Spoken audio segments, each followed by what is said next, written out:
ليه نقرر ناخد تافل اصلا؟ كورس التافل ده بيديك الهاندز اون اكسبيرينس ان انت تبقى مدرس شاطر.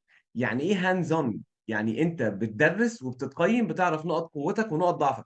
عارف كده زي التربيه العملي اللي انت بتاخدها في الجامعه، ولكن من منظور سيلتا تيوترز، من منظور ناس بتشتغل بطرق التدريس الحديثه. فانا اعرف الناس اللي كانت بتدخل تربيه عملي، بتروح الموجه بيقول لها ما كتبتوش التاريخ ليه، خد بالك من نقطه، خلي العيال ترفع ايدها. التعليقات بتبقى غريبه شويه.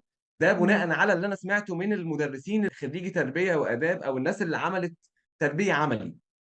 تافل بقى بيديك من الاخر كده انت المفروض تعمل ايه في الكلاس روم، ازاي تدرس اللغه الانجليزيه كلغه تانية، ازاي تدرس الجرامر، ازاي تدرس الفوكابيلري، وبيديك different frameworks جرامر وفوكابيلري وبرونانسيشن، وبرضو السكيلز كلها سواء ريسبتيف او برودكتيف، ازاي بتعمل كلاس روم مانجمنت، وهكذا. فده بيخليك مدرس واقف في الكلاس روم عارف انت بتعمل ايه من وجهة نظر طرق التدريس الحديثه. لان احنا الاثنين انا وحامد سلتا تيوترز بندي كورس السلتا في اماكن مختلفه، فده مخلينا الحمد لله على اطلاع بالترندز في التيتشنج.